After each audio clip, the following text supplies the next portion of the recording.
Quentin Wright, our 184-pound champion, comes our... Sorry. Definitely need a towel in here now.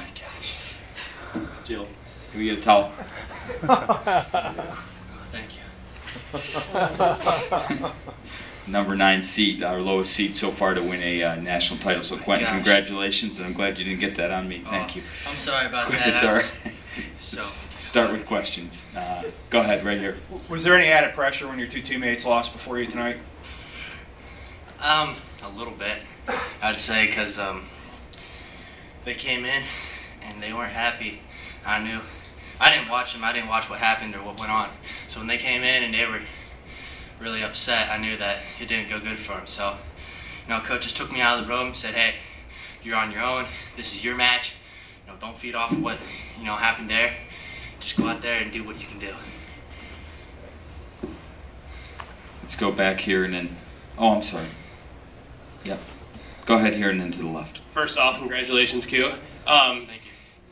Can you bring me through your season? It's been a roller coaster of a season for you. Can you bring me through your season starting from the Lehigh match, from that first match when Hanlon topped you?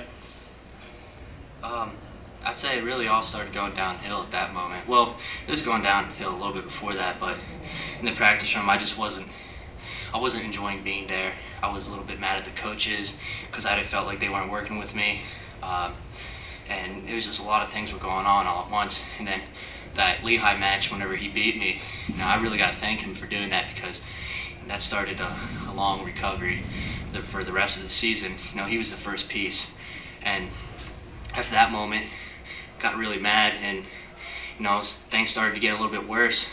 And I thought, hey, I can turn this around. And so I started I started wrestling better after he beat me.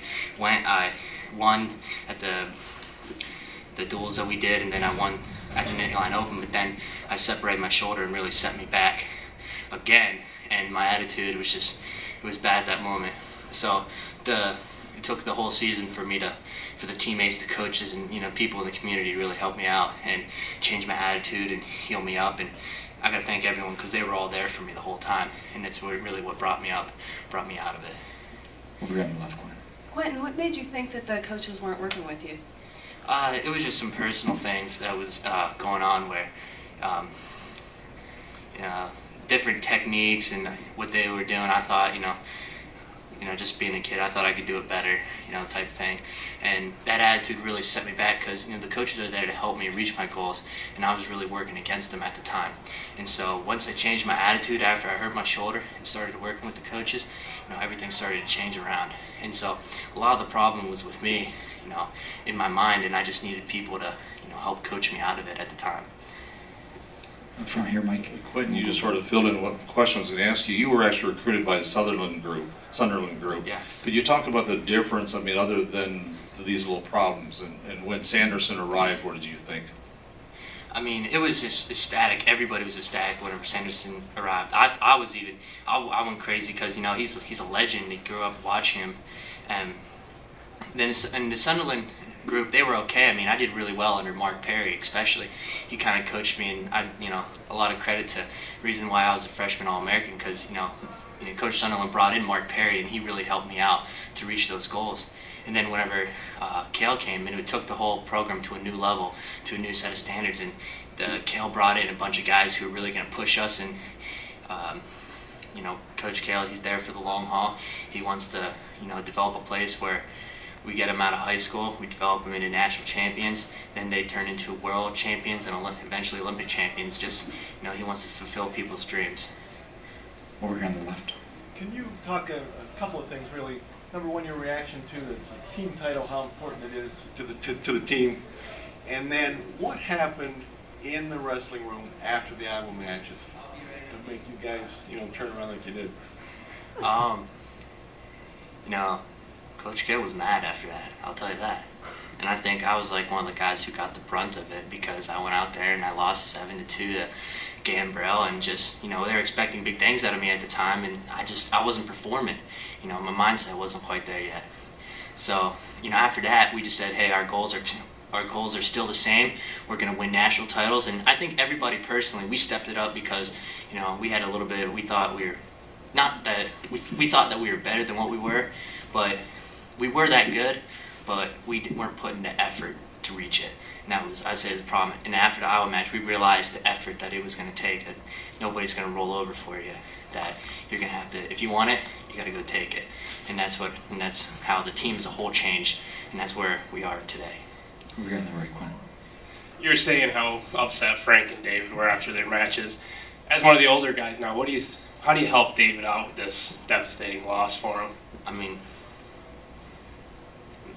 just be there for him. I'll just tell him, hey, the sun's going to come up tomorrow. It's not the end of the world. This is going to sting right now, but it's going to help you in the future.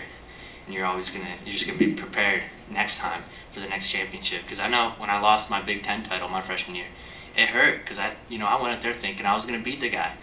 And, Coach Perry didn't talk to me for 3 days because he thought I was going to beat him too. And so, that's the main thing. You just got to pick yourself up and move on. You said earlier about how, you guys captured the team title, and you said earlier about how this is really a team thing, but take a minute and just tell us what it feels like individually for you to have your own national title. Oh my gosh, I want to cry.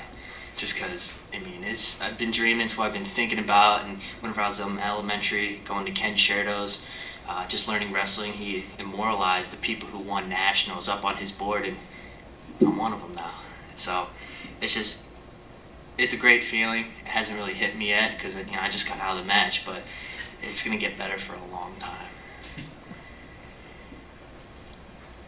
Time for one more up front here with Gary.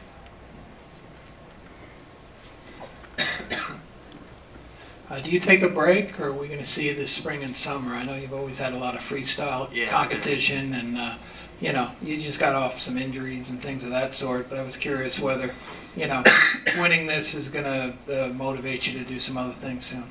Well, getting into the finals motivated me because it fulfilled a spot for the World Team Trials. I knew this was one of the qualifiers if you're the 2 finalist guys in the nationals. So, I was excited about that. And I know I'm going to have to work with the coaches, and we're going to make a plan, and we'll see what I'm going to do. But I love freestyle, and I love throwing people, so I don't want to miss too much of it. Thanks, Quentin. Thank you. Appreciate it. Congrats. Thank you, everyone.